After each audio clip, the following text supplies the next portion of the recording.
Bien, Padre, gracias por darnos este tiempo. Ayúdanos, Dios, a sentarnos a tus pies, Señor, y gracias por darnos el privilegio de cantar.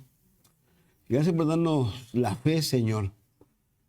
Señor, a veces no nos damos cuenta de lo precioso que es esta, Señor, que nos permite, Dios, adorarte, cantarte, tener confianza, Dios, creer que uno de estos días vas a venir a buscarnos de la manera en que tú estimes conveniente y vamos a estar contigo, Señor. Gracias por todo lo que tú nos has enseñado con referencia a nuestro futuro, Señor. Y oramos para que nos ayudes ahora en la práctica también a vivir en este mundo, Señor, de la manera en que a ti te agrada, Señor. Gracias por Jesús, Señor, que es nuestro ejemplo máximo. Te pedimos, Señor, que nos ayudes. Santo Espíritu, oramos para que tú te puedas seguir moviendo en medio de nosotros, Señor, y nos toques, nos hables, Señor. Y lo hagas tú, Señor, sin la intervención de hombre alguno, ni intención de hombre alguno, Señor, sino que simplemente, Dios, que seas tu Espíritu Santo hablándonos a cada uno de nosotros, Señor. En el nombre de Jesús, Señor. Ya leemos. Dice, y enrollando el libro, lo dio al ministro y se sentó. Y los ojos de todos en la sinagoga estaban fijos en él. Y comenzó a decirles, hoy se ha cumplido esta escritura delante de vosotros. Y todos daban buen testimonio de él y estaban maravillados de las palabras de gracia que salían de su boca. Y decían, ¿no es este el hijo de José? Y él les dijo, sin duda me diréis este refrán. Si me dan un poco de retorno, un poquito más, por favor. Me dirán este refrán, médico, cúrate a ti mismo de tantas cosas que hemos oído que se han hecho en Capernaum, haz también aquí en tu tierra. Y añadió, de cierto os digo que ningún profeta es acepto en su propia tierra. Y en verdad os digo que muchas viudas había en Israel en los días de Elías, cuando el cielo fue cerrado por 3 años y 6 meses, y hubo una gran hambre en toda la tierra. Pero a ninguna de ellas fue enviado Elías, sino a una mujer viuda en Sarepta de Sidón. Y muchos leprosos habían en Israel en tiempo del profeta Eliseo, pero ninguno de ellos fue limpiado, sino Naamán el sirio. Al oír estas cosas, todos en la sinagoga se llenaron de ira y levantándose le echaron fuera de la ciudad y le llevaron hasta la cumbre del monte sobre el cual estaba edificada la ciudad de ellos, para despeñarle. Mas él pasó por el medio de ellos y se fue. Descendió Jesús a Capernaum, ciudad de Galilea, y les enseñaba en los días de reposo. Y se admiraban de su doctrina porque su palabra era con autoridad. Estaba en la sinagoga un hombre que tenía un espíritu de demonio inmundo, el cual exclamó a gran voz diciendo, déjanos, ¿qué tienes con nosotros, Jesús Nazareno? ¿Has venido para destruirnos? Yo te conozco, ¿quién eres? El Santo de Dios.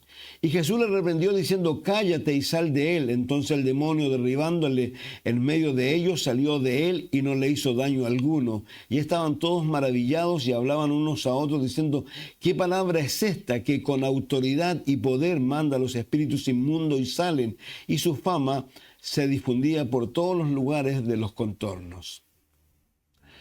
Uno empieza a leer y a fijarse en las cosas que acontecen aquí, con lo que Jesús le está diciéndoles a ellos, y uno se da cuenta que no solo parece que en nuestro país ocurre esto, sino que en el mundo entero. ¿A qué me refiero? A los chaqueteros. Ustedes saben lo que son los chaqueteros, ¿no?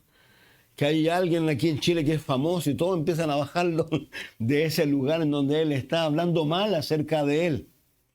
En este caso con Jesús hacen lo mismo. Jesús, recordemos que lo que nos ha estado enseñando, que él después de 1 año, por favor, cuando usted lo lee esto, pareciera que todo se va dando así consecutivamente, pero ha pasado 1 año que él ha estado en Galilea, donde él ha hecho el ministerio en Galilea, ha elegido a algunos de sus discípulos, porque ya la Biblia nos habla en Marcos 6 de algo similar, y ahí viene con los discípulos, y ha bajado a Nazaret luego de 1 año, y aquí en Nazaret lo que ha hecho es ir a esa sinagoga a la cual iba él siempre. Lo hicimos mención en su momento, porque lo que nos dice la Escritura es que él iba continuamente a la sinagoga. Él no faltó un sábado de la edad de 12 o 13 años que ellos eran de alguna manera puestos en un nivel como de sometimiento a la ley. Los jóvenes judíos tienen un bar mitzvah que se le llama, donde ellos se les hace responsable. A la edad de 13 años se les hace responsable a ellos de la ley. Digamos, ya pasan a ser como adultos al respecto. Entonces, desde ese momento Jesús ha estado en la sinagoga hasta la edad de 30 años que él ha comenzado su ministerio, y estando él en Galilea, sin lugar a duda, él fue a la sinagoga muchas veces, o más bien todos los sábados. Aquí ha acontecido algo en Nazaret, porque lo que nos cuenta la Escritura, en los primeros versos, dice: vino a Nazaret, verso 16, estoy leyendo, donde se había criado, y en el día de reposo entró en la sinagoga conforme a su costumbre, y se levantó a leer, y se le dio el libro del profeta Isaías, y habiendo abierto el libro, halló el lugar donde estaba escrito: el Espíritu del Señor está sobre mí, por cuanto me ha ungido para dar buenas nuevas a los pobres, me ha enviado a sanar a los quebrantados de corazón, a pregonar libertad a los cautivos, vista a los ciegos, y poner en libertad a los oprimidos, y predicar el año agradable del Señor. Y enrollando el libro lo dio al ministro, y se sentó, punto y coma, y los ojos de todos en la sinagoga estaban fijos en él. ¿Por qué estaban fijos los ojos de estas personas en él? Porque él, como un invitado al cual se le permitía leer la Torá, también se esperaba que él la interpretara o de alguna manera diera un pequeño sermón. Por eso estaban todos fijos los ojos en él. Es como que yo subiera aquí, ustedes me miran y yo no hago nada. Obviamente están esperando que yo haga lo que corresponde hacer. Entonces, ¿qué es lo que acontece aquí? Que dice, y él le dice algo que fue tremendo, porque dice: y comenzó a decirle: hoy se ha cumplido esta escritura delante de vosotros. Entonces, si uno lee el texto que él leyó, ese está en Isaías 61. Es una profecía que tiene relación con el Mesías, que los judíos están esperando. Y él le está diciéndoles ahora: esta profecía se ha cumplido aquí, yo soy el Mesías. Entonces, no es menor todo lo que acontece aquí. ¿Por qué? Porque dice la Escritura en el verso 22, todos daban buen testimonio de él y estaban maravillados de las palabras de gracia que salían de su boca, y decían: ¿no es este el hijo de José? Entonces, aquí hay algo bien interesante. Primero que nada, la sinagoga como tal, la palabra sinagoga significa asamblea o congregación. Las sinagogas comienzan a funcionar, según la gran mayoría de los eruditos, en el año 700 al 500 podría ser, que es la época en que los judíos son llevados a Babilonia. Los que conocen la Escritura saben que Dios, ¿no es cierto?, comienza con un hombre llamado Abraham, al cual le da una promesa cuando él está de alguna manera dudando de qué va a acontecer con él, porque lo que Dios le ha dicho son cosas bien maravillosas, pero él dice: pero ¿cómo esto se va a llevar a cabo? No tengo hijo. Y a él se le da una promesa de un hijo, y todos conocemos la historia, que fue una espera larga en la cual lamentablemente su mujer se equivoca pensando de que la mujer que han traído desde Egipto debiera ser en la forma o el camino. Dios nunca va a usar esa forma, pero ella creyó que sí, y se la dio a su marido, y su marido se llegó a esta mujer y le dio un hijo, ¿no es cierto?, que es llamado Ismael, que hasta el día de hoy tienen problemas los judíos con ellos, que son los árabes. Entonces, ¿qué acontece? Que de ahí Dios también le ha dicho a ellos que, a él particularmente, que esa nación al cual dijo que iban a ser como las estrellas del cielo, porque no solo se está refiriendo al pueblo de Israel, sino a todos los creyentes. Acuérdense que Abraham no solo es padre de la fe de los árabes, de los judíos, sino también de nosotros, porque él es padre de la fe. A él creyó a Dios, dice, y le fue contado por justicia, igual que a nosotros. Entonces, ¿qué acontece? Que Dios le dice a él lo que va a hacer y cómo va a ser una nación. Esa nación va a estar en Egipto. No le dice Egipto propiamente tal, pero le dice y el tiempo que va a estar. Y todos sabemos que así ocurrió. Dios saca a esa nación desde Egipto luego de 430 años, cuando han cambiado el gobierno, y la gente empieza a clamar a Dios por su favor, porque de alguna manera en esos 400 años siguió habiendo una cierta referencia y un cierto devoción a Dios. Y Dios levanta a Moisés para llevarlo. Todos conocen la historia, yo les animo a que la lean. Hermosa historia de cómo un hombre que ha pensado que Dios ya no lo va a usar, Dios lo devuelve a Egipto. ¿Para qué? Para que saque a ese pueblo y todo lo que conocen la historia. Y ahí vemos a esa gente salir, lamentablemente, yendo a la tierra prometida, un lugar que debían demorarse una cantidad de días, eran 11 días de Cades Barnea hasta la frontera de Egipto, pero lamentablemente cuando llegan a ese lugar no pueden entrar. Y no pueden entrar exclusivamente por falta de fe, porque no le creyeron a Dios. A pesar de lo que ellos vieron, pero vieron los gigantes más que ninguna otra cosa, y Dios mandó a toda esa generación de vuelta a el desierto, y durante 40 años estuvieron dando vueltas, hasta que se murió el último de ellos. Y luego Dios levanta a Josué, a Caleb, que es un hombre que ha estado esperando por la promesa de Dios. Tiene 80, pero ahí está esperando, y Dios lo usa. ¿Para qué? Para que la nueva generación vayan a la tierra prometida. Ellos conquistan la tierra prometida, el libro de Josué, pero como lamentablemente ocurre siempre, al final de ese ministerio algo ocurre y Josué se tiene que ver en la obligación de decirles a ellos: elijan a quién van a servir. Yo y mi casa serviremos a Jehová. Y lamentablemente la generación que viene, producto de que los papás cometieron un error de no enseñarle a sus hijos las cosas de Dios, esa generación no conocía a Dios, dice, escaseaba la palabra, dice luego Samuel. ¿Y qué pasó? Esa generación hizo, dice el libro, lo que quería. Y dice, todo el libro de Jueces, el libro de Samuel, el libro de Ruth, todos esos libros están allí. ¿Hasta cuándo? Hasta que ellos eligen y le dicen a Samuel que ya están cansados porque los hijos de Samuel vienen mal, son personas dadas al alcohol y a otro tipo de cosas, y ellos vienen mal y dicen: yo no queremos que ellos nos gobiernen, y lamentablemente no confían en que Dios pueda levantarles un hombre o alguien, y le dicen a Samuel que quieren un rey. Y Dios le elige ¿a quién? A Saúl. Y Saúl es un pésimo rey. 40 años gobierna. Luego, ¿a quién levanta Dios? A David. Un joven que ni su papá lo consideraba. Cuando llegó el profeta a la casa de su padre y le dijo: ¿dónde están tus hijos? Aquí están. Y el primero se equivocó, dijo: este es, porque tenía buena apariencia, era bonito y tenía todas esas cualidades. Y Samuel dijo: este es. Y Jehová lo retó. Le dijo: no.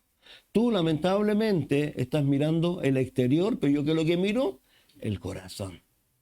Entonces, lamentablemente se equivoca y pregunta si hay alguno más. Y dice: sí, hay uno que está por ahí, el cabro chico, que está cuidando las ovejas. Y él dice: este es el rey.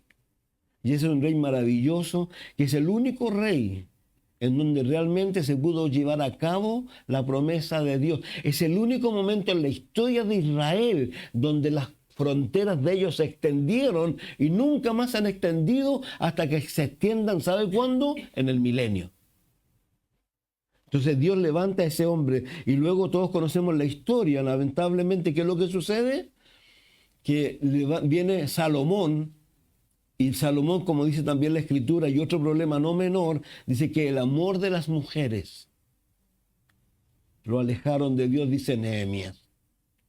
Y terminó también fuera del camino. Y viene su hijo, ¿quién? Roboam. Y por el otro lado hay un hombre que Salomón lo ha echado. Ese hombre no está viviendo en las fronteras de Jerusalén o de Israel, está viviendo fuera. Y es Jeroboam. Y lo interesante de esto es que Dios a ambas personas le dio promesa, pero los dos fallaron miserablemente. Y el que más falló fue Jeroboam, que por temor a que la gente se fuera a adorar a Jerusalén, dijo: yo no quiero hacer eso, y le puso 2 becerros de oro. Y ahí el pueblo de Israel, la nación del norte, no el reino del sur, todos los reyes son pésimos, pésimos. ¿Hasta cuándo? Hasta que Dios ya dice: se acabó, por medio de Jeremías, y viene Babilonia. 1 vez, 2 veces, 3 veces. Y la tercera vez ya él destruye el templo. Entonces ellos tienen que ir a vivir a Babilonia. 70 años no tienen dónde congregarse. Si usted ha leído el libro de Ezequiel en el capítulo 1, dice que se juntaban en el río Quebar. Y ahí Dios le da una visión a Ezequiel. Entonces se cree que un poquito más adelante comienza la sinagoga recién a ejercer, a aparecer. ¿Para qué? Porque ellos vieron la necesidad de tener un lugar donde congregarse. Entonces por eso aparece la sinagoga y de ahí en adelante empiezan a estar presentes en la vida de los judíos. Aquí recuerden que hay una obligación del pueblo judío de subir a Jerusalén 3 veces como mínimo. Entonces, el resto del tiempo, ¿ellos dónde funcionan? En la sinagoga. Y aquí es donde Jesús ha llegado como invitado, ha leído, ¿no es cierto?, esta parte de las Escrituras y le ha dicho a ellos claramente que Él es esa persona. Ahora, lo interesante de esto, ¿qué es lo que es? Lo que ocurre aquí. Primero, la Biblia dice que ellos están sorprendidos de las palabras de Jesús, ¿no es cierto?, lo que leíamos también más abajo, que ocurre después nuevamente en Galilea. Ellos estaban sorprendidos por la forma en que Él exponía las Escrituras, que era totalmente diferente a lo que hacían todos los domingos o todos los sábados, cada vez que se juntaba, cuando aparecía el sacerdote o quien fuera que ministraba. Seguramente era una cosa muy calcada de alguna manera, y eso Él no lo hacía, Él lo hacía totalmente diferente. Entonces eso le llamó la atención a la gente. Por eso dice el texto que leíamos después, dice que Él lo hacía con autoridad, no lo hacía como lo hacía, claro, sabiendo que estaba haciendo lo que Dios le había indicado hacer. Pero aquí ocurre algo que es bien interesante. Yo no sé si usted se dio cuenta, porque uno se pregunta por qué Jesús le dijo lo que les dijo. Digamos, ¿cómo sale esto a colación? ¿Por qué Jesús tiene que contarle el testimonio del pueblo de Israel? ¿Cómo Dios, pudiendo hacer cosas tan maravillosas y sorprendentes en Israel, ya sean con los pobres, en este caso las viudas, o con los leprosos, tuvo que hacerlo con un sirio y tuvo que hacerlo con una mujer sirofenicia? Entonces, lo que ocurre aquí, dice, voy a leer de nuevo, dice, y todos daban buen testimonio de Él y estaban maravillados de las palabras de gracia que salían de su boca y decían, dos puntos, ¿no es este el hijo de José? Y Él les dijo, sin duda me diréis este refrán. Algunos dicen que Jesús podía haber sido, no sé, haberle dicho otras cosas, haber sido consecuente o no consecuente, sino, no sé, diferente con la gente. Pero lo que Él hace aquí es algo que lamentablemente Él va a tener que hacerlo más adelante en más de alguna ocasión. ¿Por qué? Porque lo que ellos están diciendo aquí, dice, y no es este el hijo de José. Esto ellos no lo dicen en forma audible, verbal. Ellos lo están pensando. Ellos lo están pensando. Entonces, lo tremendo de esto, lo que se acordarán, hay un momento cuando hay unos amigos que bajan a un amigo que está enfermo, ¿se acuerda? Rompen el techo, lo bajan y Jesús le dice, tus pecados te son perdonados. Y todos están piolas, pero pensando, ¿qué se cree este? ¿Quién es este? Y Él les dice, ¿por qué caviláis en vuestros corazones? ¿Qué es más fácil decir? ¿Los pecados te son perdonados? O levántate, toma tu camilla y anda. Y esto es tremendo, ¿saben por qué? Porque la Biblia, en el libro de los Hebreos, y esto es muy particular, yo lo decía el otro día, Juan Calvino lo dice que el arrepentimiento no es el comienzo de la vida cristiana, el arrepentimiento es la vida cristiana. ¿Por qué razón? Porque muchas veces, es como dice Hebreo, nosotros no nos damos cuenta que estamos desnudos delante de Dios. Que hay cosas que a lo mejor yo no digo. Piensa, en algún momento lo hemos dicho, la Biblia dice, alguno que piense mal contra su prójimo.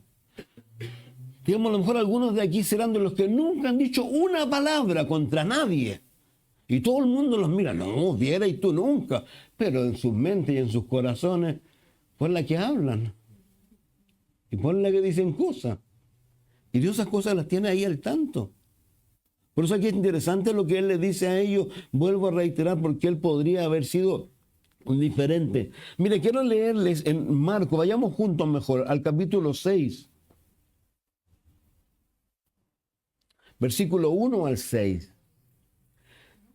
Dice, salió Jesús de allí y vino a su tierra y le seguían sus discípulos, y llegado el día de reposo comenzó a enseñar en la sinagoga, y muchos oyéndole se admiraban y decían, ¿de dónde tiene estas cosas? ¿Y qué sabiduría es esta que le es dada y estos milagros que por sus manos son hechos?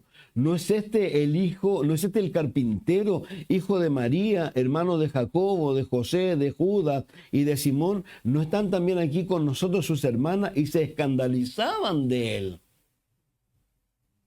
Digamos, aquí total, es como, vuelvo a reiterar, difícilmente una persona le cuesta, sobre todo ya un chileno que está triunfando, le cuesta venir al país y que el país lo pueda mirar. ¿Por qué? Porque el chileno tiene la cualidad de ser chaquetero, de bajarlo. Y aquí parecía que esta gente eran iguales.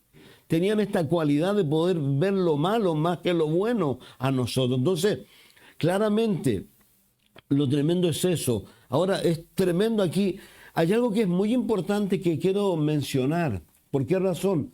Porque no nos dice Lucas. Lucas enfatiza en otras cosas, pero lo que sí nos dice Marcos, y quiero recalcarlo en el día de hoy, sigamos leyendo por favor en Marcos. ¿No están aquí también con nosotros sus hermanas y se escandalizaban de él? Mas Jesús le decía, no hay profeta sin honra, sino en su propia tierra, y entre sus parientes y en su casa. Yo no sé si usted lo ha leído. Pero dice la Biblia en un momento, hay dos momentos muy particulares en donde su mamá y sus hermanos le vienen a buscar. Pero hay uno en particular, dice la Biblia, que ellos pensaban que estaba fuera de sí. Digamos, para uno es incomprensible. Para mí es incomprensible. Porque la Biblia dice que los hermanos de Jesús no creían en él. No. Ninguno. Sino que al contrario se juntaban con las personas y le decían cosas de esta naturaleza. Por eso él está diciendo, no hay profeta sino fuera de su tierra, no en su propia tierra. Ahora, para sorpresa de todos nosotros, o más que sorpresa para saber, la familia vino a Jesús, pero vino a Jesús después de la resurrección. Si usted lee 1 Corintios 15, hay una lista, y en esa lista, ¿quién aparece? Jacobo. ¿Qué es lo que dice aquí? Si usted lo leyó. ¿No es este el carpintero, hijo de María, hermano de Jacobo? Porque el que seguía de Jesús en edad era Jacobo. Entonces Jacobo lo dio resucitado. Y él fue y compartió con sus hermanos. Por eso, como lo decía la semana anterior, en el libro de los Hechos, en el capítulo 1, por favor, esto es importante. Hay gente que no cree, piensa que Jesús no tenía hermanos, que estos eran primos. Usted habla con un católico le va a decir que estos eran primos, eran hermanos. Solo que no eran hermanos de la misma madre, no del mismo padre, porque él fue engendrado ¿por quién? Por el Espíritu Santo. Entonces, pero aquí dice, entonces ahí vino y habló con todos ellos, y ellos vinieron a Cristo. Pero lo interesante, donde quiero detenerme un poco, dice, ¿no están también aquí nosotros sus hermanos? Entonces, la familia de Jesús, ¿cuántos eran? Los matemáticos. Como mínimo, 8. 6 hijos, María, su papá, 8 familias grandes. Dice, y se escandalizaban de él, más Jesús le decía, no hay profeta sin honra, sino en su propia tierra, y entre sus parientes y en su casa. Y no pudo hacer allí ningún milagro, salvo que sanó a unos pocos enfermos, poniendo sobre ellos las manos, y estaba asombrado de la incredulidad de ellos, y recorría las aldeas de alrededor enseñando. ¿Saben? Yo tengo anotado aquí algo muy sencillo. Qué tremendo ver a Dios moverse en otros y no en nosotros. Qué tremendo. Y esto es exclusivamente por lo que dice aquí. ¿Saben por qué? Por la incredulidad, la falta de fe. Nosotros somos llamados y Él mismo nos ha enseñado que sin fe es imposible agradar a Dios. Recuerden que la incredulidad fue la que permitió o no permitió a esa gente entrar a la tierra prometida. Y tuvieron que estar 40 años de la forma en que ellos vivieron. Entonces la incredulidad o la falta de fe no es algo menor, es algo que de verdad lamentablemente hace que Dios no pueda hacer muchas cosas. El pastor Chuck siempre dice que el único que le pone límites a Dios somos nosotros.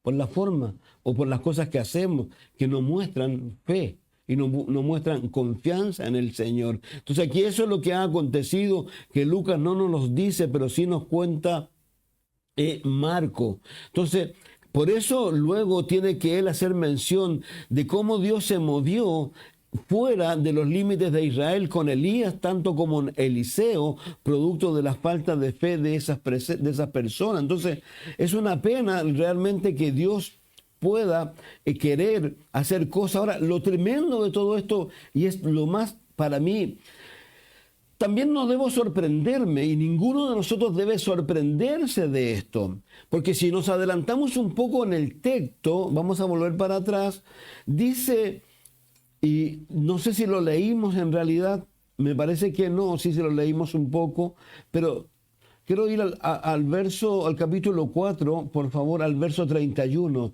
Dice, descendió Jesús a Capernaum, ciudad de Galilea, y les enseñaba en los días de reposo, y se admiraba de su doctrina, porque su palabra era con autoridad. Estaba en la sinagoga un hombre que tenía un espíritu de demonio inmundo, el cual exclamó a gran voz, diciendo, déjanos que tienes con nosotros. En esa congregación había un hombre endemoniado. Entonces uno no debe sorprenderse. En la iglesia hay muchas personas que a veces, yo lo voy a decir, por eso alguna vez lo hemos dicho, cuando Jesús venga a buscar su iglesia, Él va a venir con una iglesia invisible.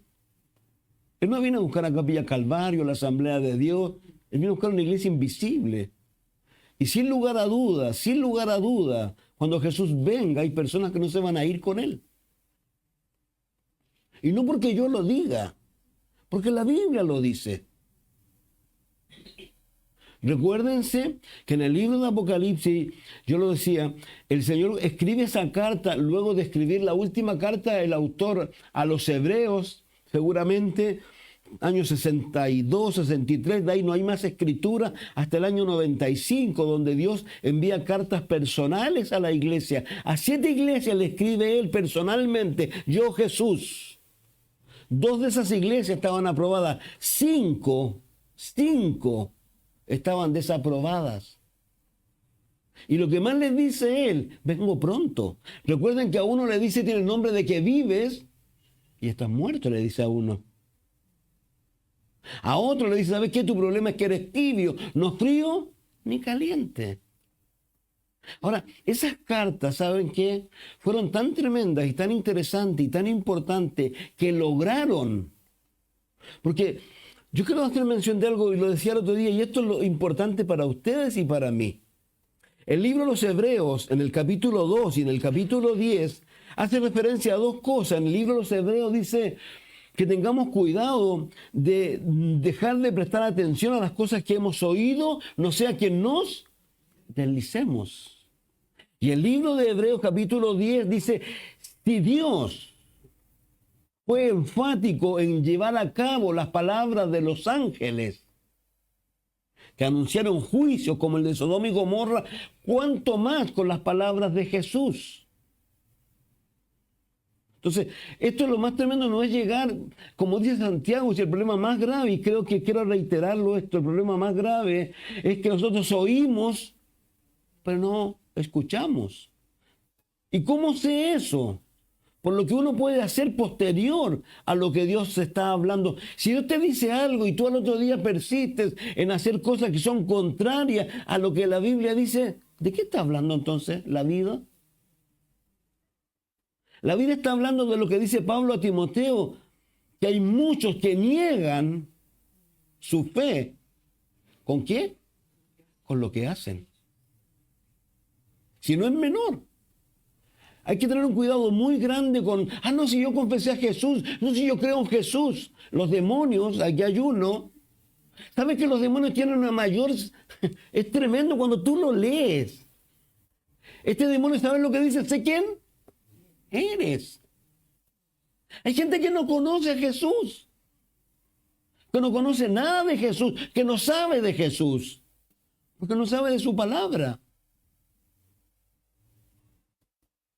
Entonces, por eso reitero yo, y no es porque yo lo quiera decir, yo al menos quiero sentirme responsable, primero con mi propia vida, ¿no es cierto? Y segundo con la de ustedes, si Dios me va a pedir cuenta de ustedes. Y yo no quiero aquí a decirle a usted, no, todo está bien, no, todo no está bien. Si nosotros salimos de aquí, por eso es lo que yo reitero, lo que dije que decía Juan Calvino, que el arrepentimiento no es el comienzo de la vida cristiana, es la vida cristiana. ¿Por qué? Porque cuando Dios me muestra que yo estoy mal, tengo que arrepentirme. Algo pasó recién afuera, y no fue algo, y alguien que yo lo conozco es bien rápido, pero luego viene y me dicen, discúlpame. Eso es lo único que se espera de nosotros cuando cometemos errores, que los reconozcamos, pero y que nos arrepintamos, y que le pidamos ayuda a Dios para no seguir siendo así. Recuerden, dice que el que se controla a sí mismo es mejor que el que controla ¿qué? Ciudades.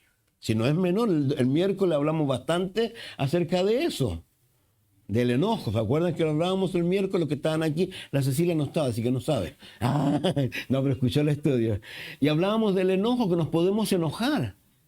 Pero hay que tener cuidado porque dice, no, digamos, airaos, pero no pequéis, no se ponga el sol. Entonces uno tiene que tener cuidado. Entonces, yo por eso reitero, aquí es importante esto con respecto a lo que está aconteciendo a nosotros, a la fe, y vuelvo a reiterar a cómo lamentablemente estas personas pudiendo tener tantos beneficios de parte de Dios no lo son. ¿Por qué? Porque lamentablemente no le creyeron a Dios y Dios lamentablemente tuvo que hacer lo que Él hace. Entonces, reitero, no es que yo sea antojadizo. Jesús lo dice. Y ahí mismo dice, por cuanto eres tibio, te vomitaré de mi boca. A la iglesia de Éfeso le dice, si no vuelves a tomar tu primer amor, yo voy a quitar el candelero. Léanlo. Yo voy a quitar el candelero.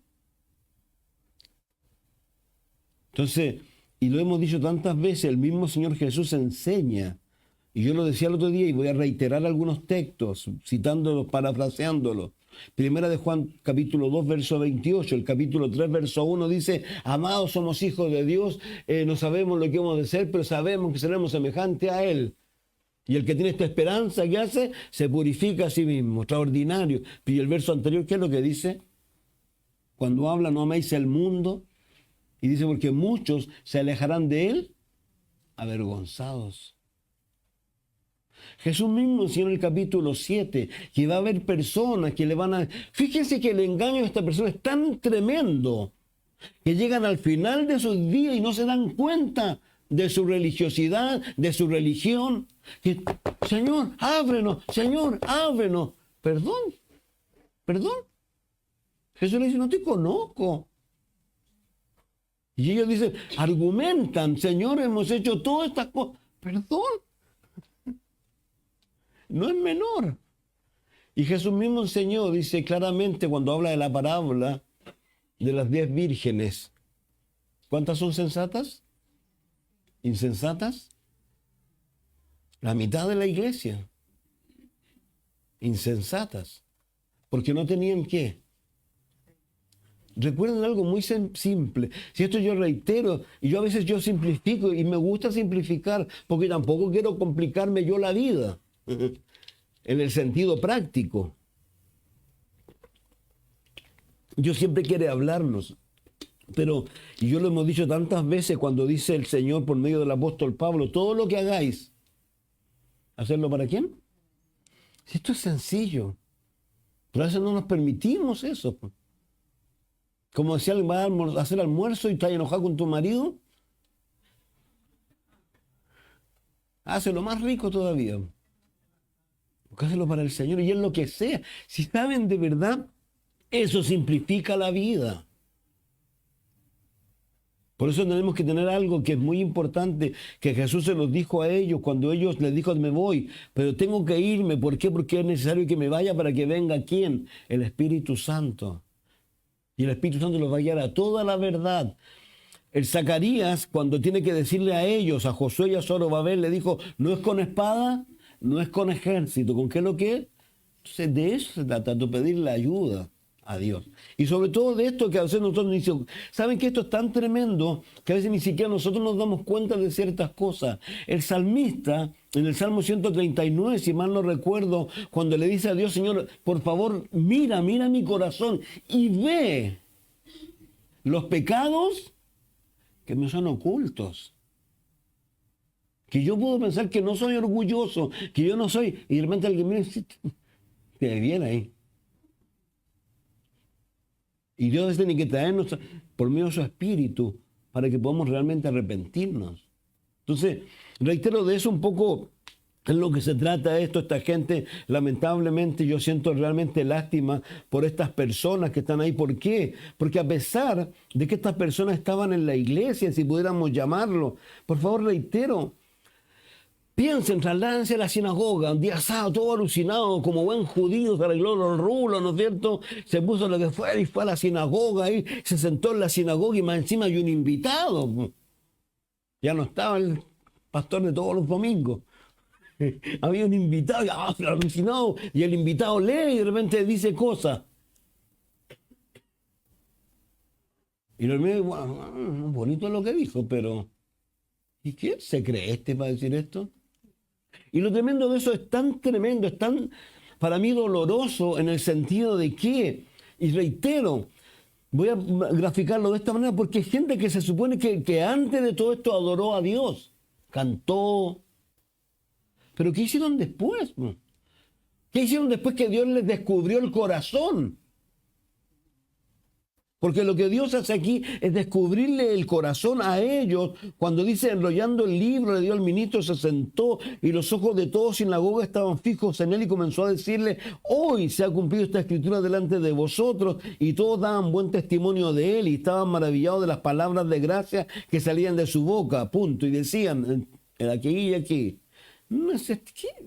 ¿No lo conocimos de cabros chicos? Dice, y Jesús le dice, y le dijo, sin duda me diréis este refrán, médico, cúrate a ti mismo de tantas cosas que hemos oído que se han hecho en Capernaum, haz también aquí en tu tierra. Fíjese que este grupo de personas lamentablemente siempre estaba en esa, pidiéndole señales a Dios. Muéstranos que eres Dios. Aún en la cruz del Calvario, estas personas, ¿qué le dijeron? Bájate, muéstranos que eres ¿qué? Y él estaba muriendo ahí por ellos. No eran los clavos los que lo sujetaban, que es lo que era el amor. Porque si él no moría por ellos, nosotros, imagínate, estaríamos dando, perdón la expresión, jugo todavía. Yendo a la iglesia donde íbamos, yo les aseguro, a pesar de todo el mundo que yo caminé en droga, yo iba a la iglesia realmente, yo iba donde el sacerdote. Porque quería cambiar. Pero un día llegó Jesús y me di cuenta de lo que le había hecho por mí. Entonces, qué tremendo que estas personas lamentablemente no entendieran. Y dice, y le da los ejemplos que reitero, dice, en verdad os digo que muchas viudas había en Israel en los días de Elías, cuando el cielo fue cerrado por 3 años y 6 meses, y hubo una gran hambre en toda la tierra. ¿Se acuerdan ustedes por qué se cerró el cielo y la tierra o no? Por el pecado de ellos. Nada más, y fue Elías. Dice, pero ninguno de ellos fue enviado a Elías, sino una mujer viuda en Sarepta de Sidón. Y muchos leprosos había en Israel en tiempo del profeta Eliseo, pero ninguno de ellos fue limpiado, sino Naamán el sirio. ¿Conocen la historia? Una historia hermosa. Era el lugarteniente de el comandante, digamos, del presidente o del rey, de quien fuera de Siria, pero tenía un problema, estaba enfermo, tenía lepra. Su amo o su jefe lo amaba de una manera increíble. ¿Y qué es lo que acontece? Y aquí está lo hermoso de toda esta historia, también sumándole un poco más de lo importante, y esto que a veces tampoco entendemos nosotros, que a veces pensamos que somos cualquier cosa. La mujer que hace posible, o la niña que hace posible que este hombre sea limpiado, ¿quién era? Era una esclava. Era una mujer que habían trasladado desde su casa a servir a este rey sirio, pero ella en su corazón, ¿qué es lo que tenía? Fe en Dios y en el hombre que en ese momento estaba liderando. ¿Quién era? Eliseo. Y le dicen a él, y él pesca todo su séquito, traía oro, traía plata, y fue donde el rey. Y el rey le dijo, ¿qué tengo yo que ver? Yo no puedo hacer nada por ti. ¿Por qué? Porque no era donde el rey tenía que ir. ¿Dónde tenía que ir? Donde Eliseo. Y Eliseo ni siquiera salió. ¿Se acuerdan de la historia o no? Si lo alucinante es esto, él ni siquiera salió. Porque esto es tremendo. Hay gente que le gusta realmente el honor, así como que y Eliseo ni lo pescó. Y le dijo, anda y hace esto nomás. Y él se devolvió. ¿Quién se cree este? ¿Si acaso no hay río allá en donde yo vivo? Pero mientras iban, su gente le empezó a decir, ¿pero qué te cuesta? Y creyó. Se metió al agua. ¿Y cómo salió del agua? Limpio. Maravillosamente limpio. Entonces, fíjense qué alucinante esto, la falta de fe que puede llevar y también el cambio que puede haber. Entonces, lo tremendo de estas personas, reitero, dice, y al oír estas cosas, en la sinagoga se llenaron ¿de qué? De ira. Aquí está lo que decimos, que el enojo está bien, pero como dice el apóstol Pablo, airao, pero no se ponga el sol sobre vuestro enojo. Entonces, esto pasó a mayores, porque se llenaron de ira. ¿Pero qué hicieron? Dice, y levantándose le echaron fuera de la ciudad, yo no sé cómo lo empujaron, dice, y lo llevaron hasta la cumbre del monte sobre la cual estaba edificada la ciudad de ellos para despeñarle. Reitero, qué tremendo que salir de la iglesia y estar pensando en asesinar. Ahora algo interesante, sencillo. Juan dice que si yo tengo un problema con alguien y hablo mal y pienso mal de alguien, ¿qué es lo que soy? Asesino. Yo no necesito matar a nadie. Basta que yo tenga un rencor en mi corazón, una bronca, un odio más o menos grande, dice que yo estoy siendo un asesino. Entonces es lo mismo cuando habla de las mujeres, que no basta con ir y a lo mejor un varón a acostarse con una mujer, basta con que la codicie. Y ya adulteró, dice. Entonces, tremendo. Entonces, esta gente, ¿saben qué es lo tremendo de todo esto? ¿Qué es lo que es? Si ustedes van un poco a la historia, ellos le están diciéndole a Jesús, hey, nos están contando que allá arriba en Galilea hiciste mucho, ¿por qué no hacen milagro aquí? Fíjese el milagro que pasó aquí, pasó entre medio de ellos. Dice, el cual estaba edificada la ciudad de ellos para despeñar, más él pasó por en medio de ellos y se fue. Entonces, yo siento de verdad lástima por estas personas, pues a pesar de tantas cosas que Dios les mostró, no se arrepintieron.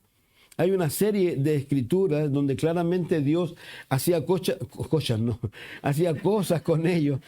Voy a rememorar lo que sé que conocen la escritura. Cada vez que el Señor hacía milagros, ¿se acuerdan de esos leprosos? ¿Qué es lo que hacía Jesús? ¿Qué le decía a los leprosos que hicieran? Vayan y muéstrense ¿a quién? Al sacerdote. Digamos, los sacerdotes sabían. Ellos estaban conscientes. Y que no eran milagros mentirosos. Hay un ejemplo que me gusta mucho, lo tengo anotado, Lucas 17 y el otro es Juan. Del ciego. ¿Se acuerdan, no? Que el ciego termina y dice, ¿saben qué? No tengo idea si eres pecador. Lo único que yo sé es que yo antes era ciego y ahora veo. Pero ellos pusieron en duda tanto que fueron a hablar ¿con quién? Con la mamá y el papá. Oigan, este es su niño, si queremos saber. Y ellos dijeron, oye, si él es grande ya, porque no se querían meter en problemas, porque era la autoridad. Pero a ese punto de incredulidad estaban esta gente. Yo les animo a leer el libro del pastor Chuck, Fe. Es un libro bien bueno y habla de fe.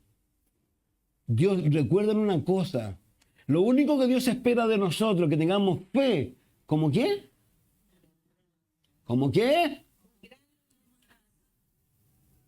No es tan feo, ¿sí? ¿De qué porte el grano de mostaza? ¿Se lo han visto? Es la semilla más pequeña y es un árbol enorme. Esa es la fe que nos pide Dios. Por favor, yo reitero, y esto es tremendo, no voy a decirlo, seguramente el próximo domingo lo voy a volver a reiterar. Un teólogo alemán, no sé si del siglo XIX, ahora uno lo ve re lejos, pero cuando estábamos en el 20 estaban ahí cerca. Él decía, ¿cómo es posible? Así decía. Personas que disfrutan de la electricidad, imagínense siglo XIX, principio del 20, pensemos en nosotros, po. ¿Cómo es posible que personas que pueden usar un teléfono para conectarse con otra persona en el otro lado del mundo y verse cara a cara, hablar, ir al banco y ir a comprar, bla, bla, bla, puedan creer en demonios, dice? puedan creer en lo sobrenatural. Era un teólogo, pero estaba equivocado. ¿Y saben por qué? Porque este es el tiempo en donde más actividad demoníaca hay. Usted se sorprendería hoy día de cómo Satanás está trabajando a un punto. Piensen en algo muy sencillo. Nosotros tenemos una generación que hoy día tiene 37 años, nuestro presidente. La generación un poquito mayor era una generación todavía un poco crédula, un poco ingenua, pero de ahí para abajo es una generación que se hizo un trabajo tan formidable que la gran mayoría no tienen fe. ¿Y quién cree usted que hizo todo ese trabajo? El mismo apóstol Pablo dice a Timoteo que en el último tiempo los demonios harán muchas cosas. Entonces, yo los animo de verdad a que sean hombres y mujeres de fe. ¿Por qué? Porque lamentablemente lo que uno hace con el Señor, de alguna manera, es hacer algo que aquí lamentablemente tiene que hacer. Dice, mas Él pasó por el medio de ellos y se fue.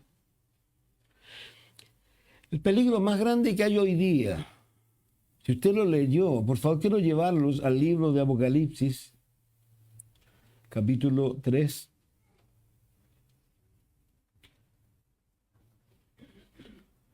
Verso 14.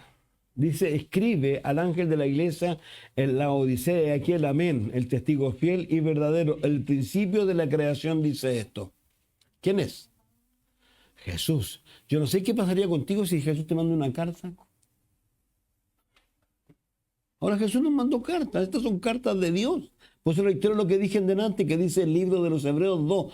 No, digamos, tengamos cuidado de dejar de prestar oído a lo que escuchamos. Porque si Dios nos amonesta, dice, desde la tierra aquí, ¿cuánto más desechamos al que nos amonesta desde los cielos? Si es Dios hablando. Y dice, escribe el ángel de la iglesia en Laodicea, he aquí el amén, el testigo fiel, el verdadero. El principio de la creación dice esto, yo conozco tus obras. Ya lo decíamos, al otro que le dijo, ¿hasta cuándo caviláis en vuestros corazones? Que no eres frío ni caliente, ojalá fuese frío o caliente. Por cuanto eres tibio, pero por cuanto eres tibio, no frío ni caliente, te vomitaré de mi boca, porque tú dices, yo soy rico, me he enriquecido, de ninguna cosa tengo necesidad, y no sabes que eres un desventurado. No son ustedes, por favor, no estoy hablando de ustedes, ¿ya? Estoy leyendo lo que la Biblia dice nomás. ¿Ya? Y no sabes que eres un desventurado, miserable, pobre, ciego, desnudo. Por tanto, yo te aconsejo que de mí compres oro refinado en fuego, para que seas rico, y vestiduras blancas para vestirte, y no se descubra la vergüenza de tu desnudez. Recuerden las palabras. Algunos se alejaron de él avergonzados. Dice, y unge tus ojos con colirio para que veas. No mirando el cielo, el suelo, sino el cielo, mirando como el siervo de Eliseo, que decía, nos vamos a morir, amos. No, mira bien. Y estaban todos los ángeles ahí alrededor. Yo reprendo y castigo a todos los que amo. Sé pues celoso y arrepiéntete. Pues aquí yo estoy. ¿Dónde? A la puerta. Jesús no está dentro de esta iglesia. Está allá afuera. Cuando uno va más adelante en el libro de Apocalipsis, ¿sabe lo que le dice? Lo llama afuera. Hoy día hay muchas iglesias a las cuales usted puede ir, donde a usted no se le enseña, donde a usted solamente se le pide dinero, pero ahí está llena de personas que lamentablemente la vida que ellos tienen dista mucho de la vida que Dios. ¿Por qué? Porque ellos siempre se están enseñando que tienen que tener fe. ¿Para qué? Para obtener dividendos. Yo voy a reiterar algo. Algunos me han malentendido cuando yo he dicho Dios quiere que ustedes sean felices y yo quiere que sea feliz. Uno dice, estás predicando un poco. No, lo que yo estoy diciendo cuando hablo de ser feliz es lo que el apóstol Pablo dice. Cuando él dice, sé vivir en la condición que sea, he sido enseñado por Dios. Y lo que él mismo enseña, teniendo sustento y abrigo, ¿estemos qué? Contento igual que lo que es liso, ¿no? Y de eso se trata esto. Entonces, lamentablemente, reitero, y voy a insistir con algo muy sencillo. Por favor, no se olvide que el día menos pensado nos vamos de este mundo. Si yo me resumo a la Escritura, al Salmo 90, ¿lo han leído? Dice 70 y los más robustos significa que me quedan 4. Claro, algunos han pasado. Pasé algunos años y que me quedan 4 añitos. ¿Cómo quiero vivir esos años yo? Si de esto se trata esto. ¿Cómo queremos vivir la vida? La Biblia dice claramente que el Espíritu Santo nos quiere traer, primero que nada, amor. Y luego gozo, paz, paciencia, templanza. Contra tales cosas, dice, no hay ley. Entonces, por tanto, lo que hay que hacer, como dice Colosenses, morir lo terrenal en nosotros. Entonces, de eso se trata esto. Qué triste, vuelvo a reiterar, que estas personas pudieron tener tanto beneficio, no pudieron tener ninguno de ellos simplemente a causa de su incredulidad y sobre todo, ¿por qué? Porque empezaron a mirar las cosas según su perspectiva humana y no se dieron cuenta realmente de quién estaba delante de ellos. Padre, te damos gracias por tu amor, gracias por permitirnos sentarnos a tus pies y gracias a Dios porque un día esperamos que no sea muy lejano, Señor. Vamos a casa, Señor, para estar contigo y luego volver a ese reino milenial que tú vas a instaurar en esta tierra y donde podemos disfrutar de tantas cosas como dice tu palabra. Señor Padre, gracias por amarnos, gracias por bendecirnos, Señor, y gracias por enseñarnos, Dios. En el nombre de Jesús, Señor. Amén. Dios les bendiga. Vamos a cantar una alabanza, vamos a recoger la ofrenda y luego vamos a pasar, no sé quién va a pasar de la doña Eva que va a premiar y a entregar.